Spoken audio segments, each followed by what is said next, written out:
Welcome back everybody to another episode of Direct Comparison. In today's episode, we're taking a look at Konami's recently released remake of the beloved stealth action classic, Metal Gear Solid Delta: Snake Eater, and seeing how it compares to the original classic from 2005.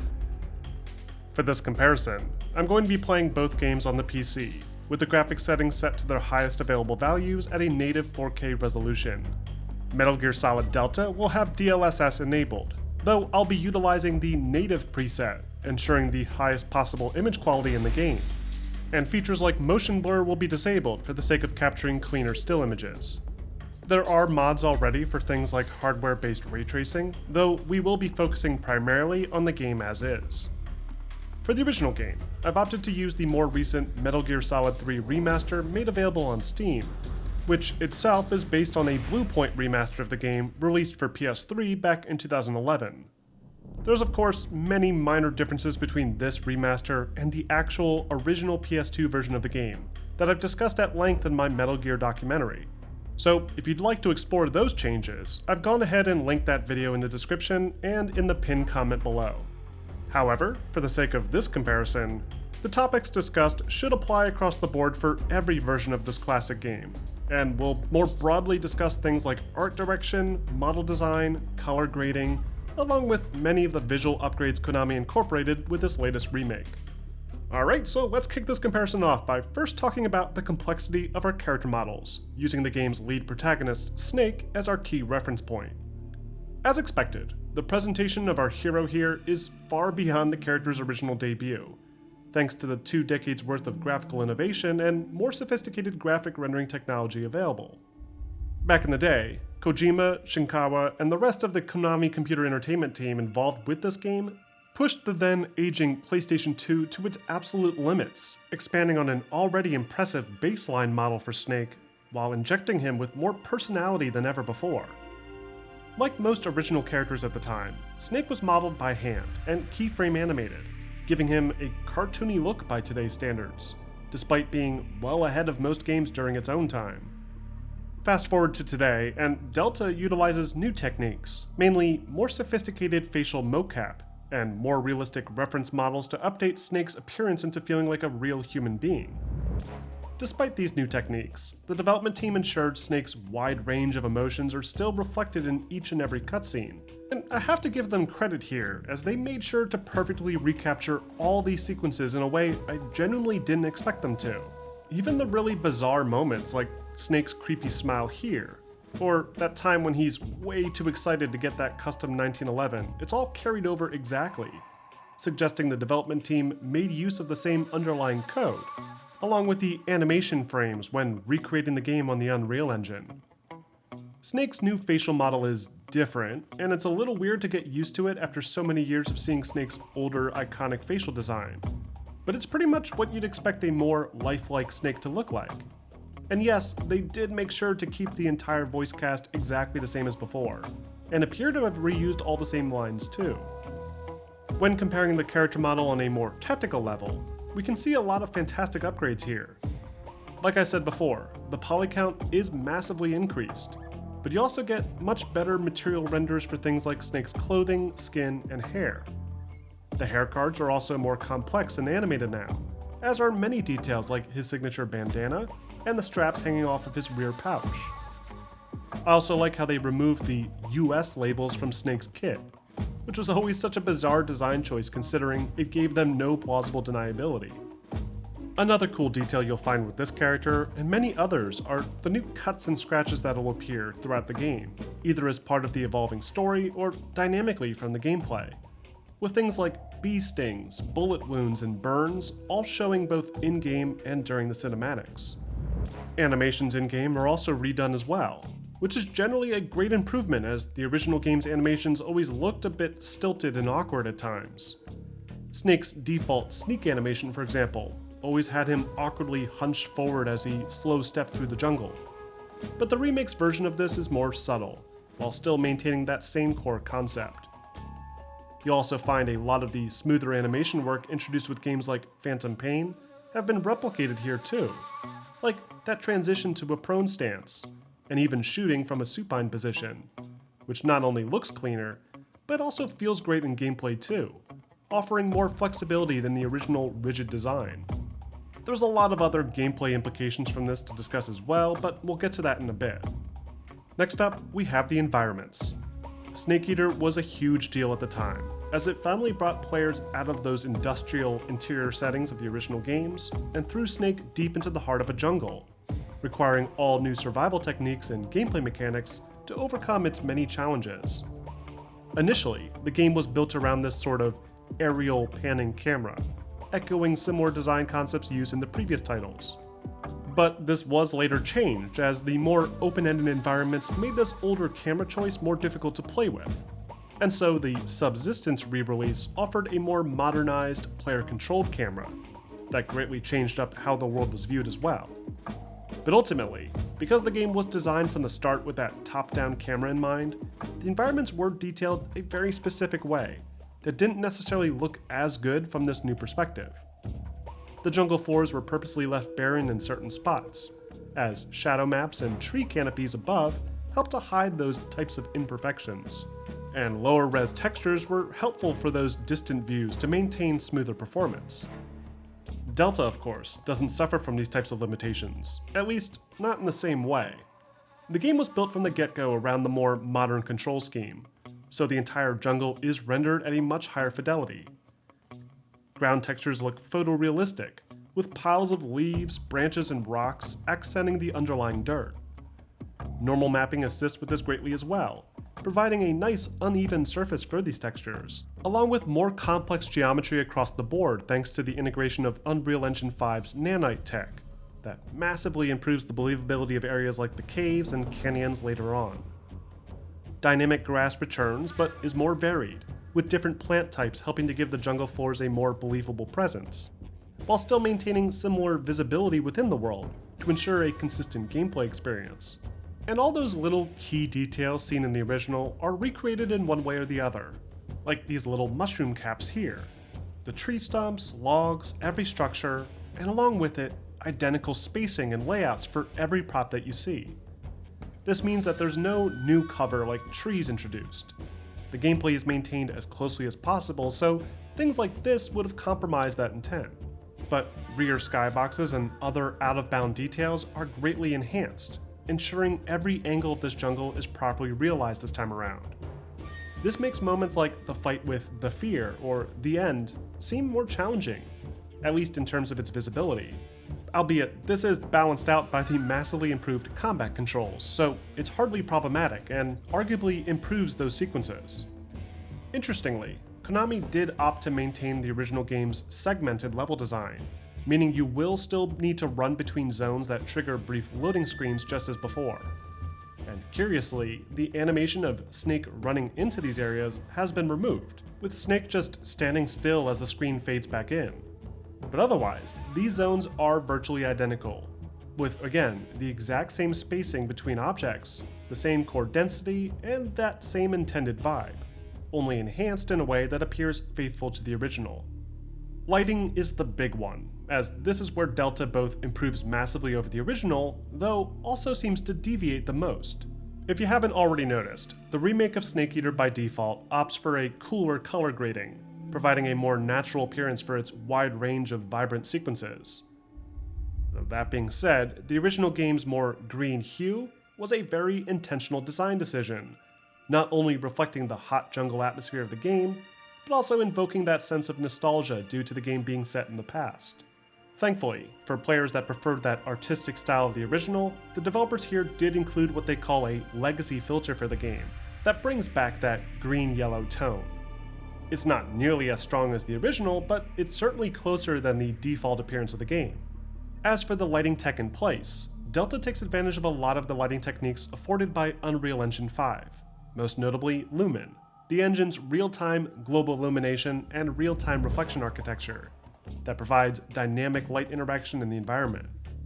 Unlike the original game that relied on baked light maps in the world, coupled with a few manually placed light shafts to simulate light peeking through the trees, Delta showcases light actually bouncing off of surfaces around the environment, creating more natural shadowed areas that blend more seamlessly with areas cast in direct light.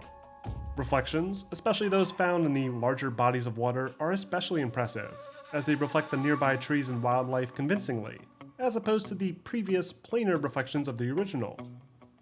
The nighttime sequences in particular look much better than they ever used to, as they do a better job of capturing that intended direction, with darker shadows and that sort of cinematic look that looks a bit too gray in the original. Direct lighting in sequences like this are also much better now, as that excessive bloom effect used to simulate overexposure blends in better with the material rendering. Speculars are also incorporated that enhance all those rainy sequences as well, causing both Snake and the rest of the world to appear wet and reflective, whereas the original simply changed the color tone of the entire scene and adjusted the coloration of Snake's outfit to look darker as if soaked. Alongside all the improved lighting effects, Delta also massively improves its shadow rendering too, moving away from the very limited baked shadow maps used before to more direct shadow projections for the character models and all the environmental assets. Everything from the trees to the smaller rocks and debris littering the jungle floor cast shadows properly now, with self-shadowing and soft contact shadows ensuring that they blend into the environment more seamlessly. Snake's shadow is also cast dynamically from light sources, though you will find that they did pick and choose which light sources trigger this shadowing, which can be seen in cutscenes like this one, where there's multiple light sources but only one direct shadow. Either way, it's still a huge improvement over the original game, and remarkably, the game's readability feels almost entirely intact. Even the extremely dark cave sequence following this confrontation with Ocelot has the same general look and feel, as you initially feel around in the dark, only for your eyes to slowly adjust to the area. Using Snake's cigar doesn't seem to help nearly as much as before, as you're stuck relying on specular lighting directly on the cave walls themselves, as opposed to that wider bubble of light that we saw in the original.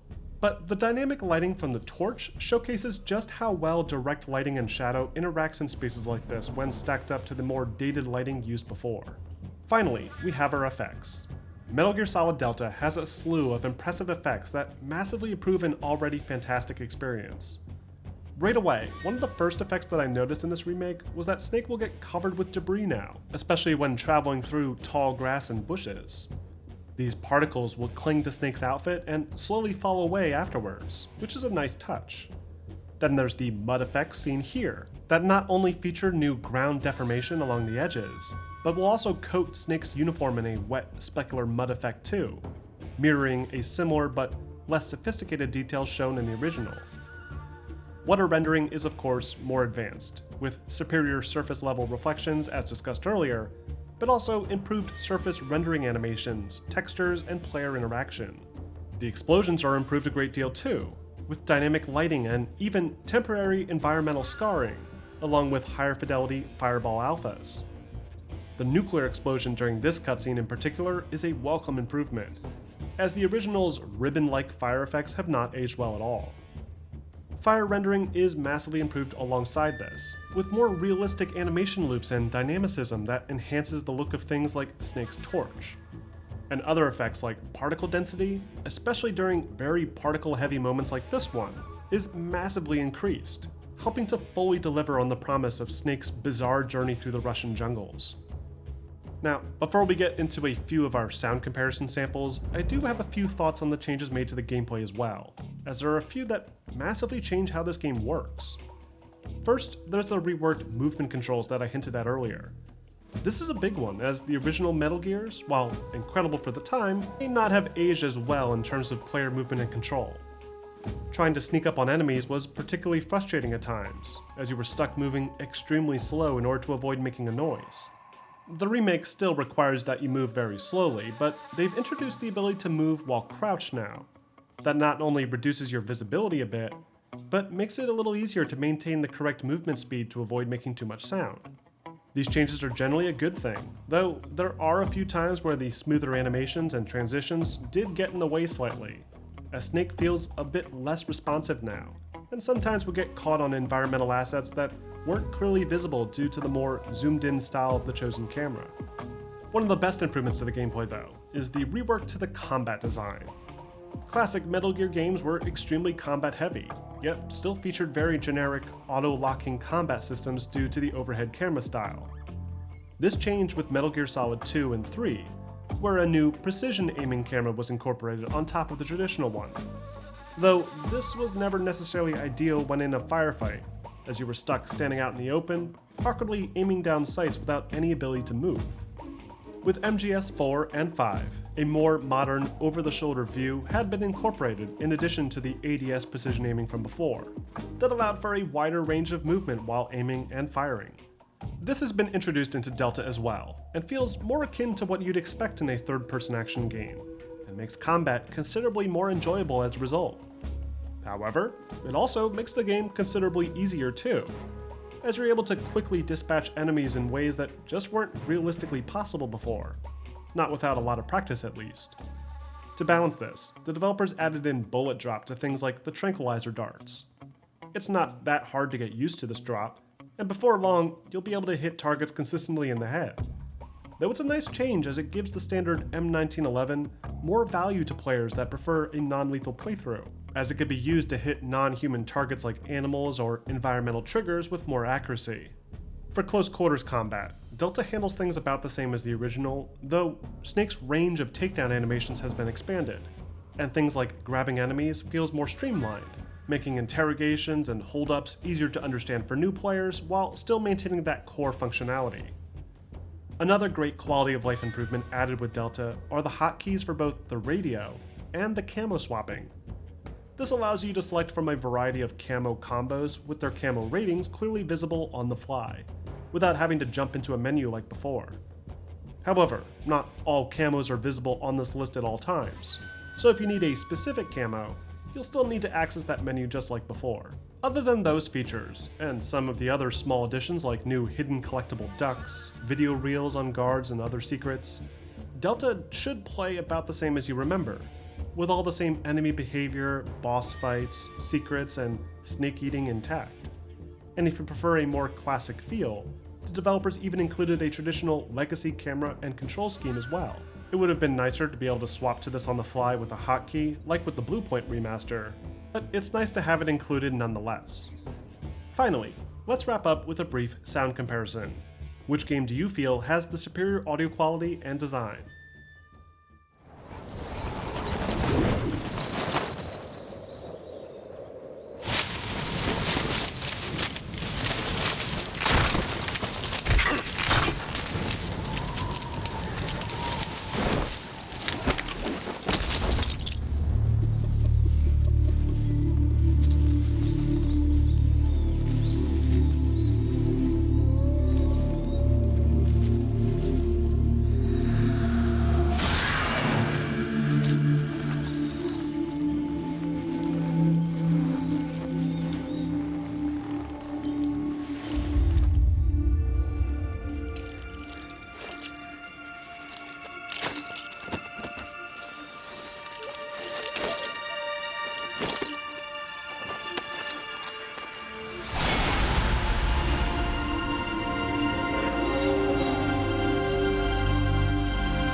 Speak. We won't hand over Sokolov.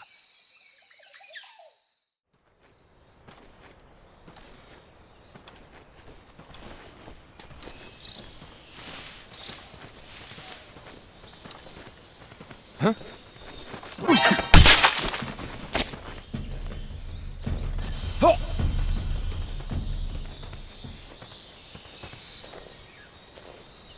Speak. We won't hand over Sokolov.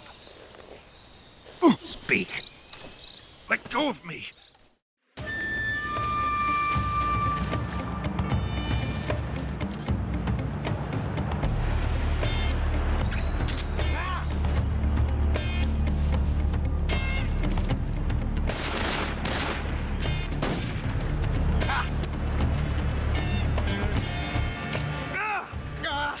Damn it!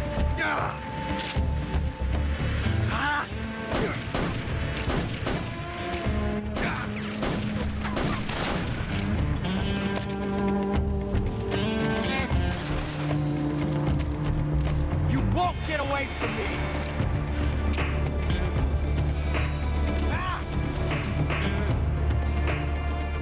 Take this! Touche. Not bad, eh?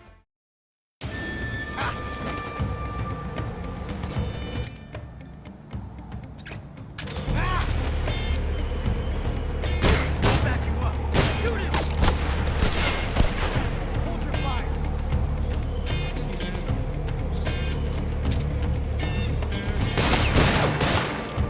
You coward! Damn it! Son of a... Get away from me!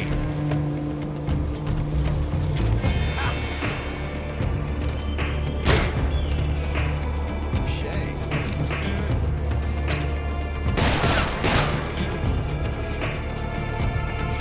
Won't get away from me!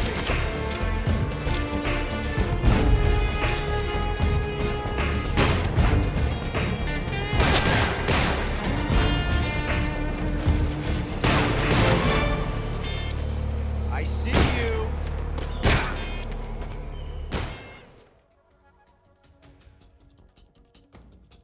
And that wraps up this episode of Direct Comparison. Overall, Metal Gear Solid Delta has won me over. I went in extremely skeptical with this one, as it's one of those games that could very easily be compromised creatively depending on the changes that were made. There's also the elephant in the room of this being a Metal Gear project not handled by the series' creators like Kojima or Shinkawa, who've massively shaped the game's iconic style ever since its inception. However, I do feel the developers working on this project delivered a faithful remake of this beloved classic, maintaining all those original cutscenes exactly as we remember them, while improving them in many ways, thanks to the better lighting, animations, and character models.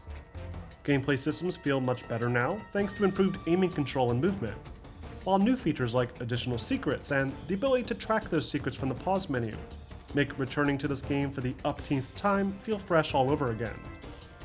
Visually, it's a gorgeous game, with beautiful environmental detail, coupled with impressive lighting, shadows, and model complexity that perfectly capture the game world we've explored countless times over the past 20 years. All that being said, The original game remains an absolute masterpiece even 20 years later, and is still well worth the experience, even with this remake being available. It's not going to be as pretty, but that signature style is still on full display, and is just as fun to experience as it was years ago. The remaster Bluepoint did, and subsequent re-release we saw recently with the Master Collection, ensures that players can still play the original version in a mostly uncompromised state. Though, for players looking to experience it for the first time, this remake should serve as a fine entry point all the same. And I hope it serves as an effective jumping off point for its development team in recreating other entries in the series moving forward. But what do you guys think? Are you impressed by the remake of Snake Eater, or do you still prefer the classic? Let me know in the comment section. And don't forget to like and subscribe for more content posted here every week.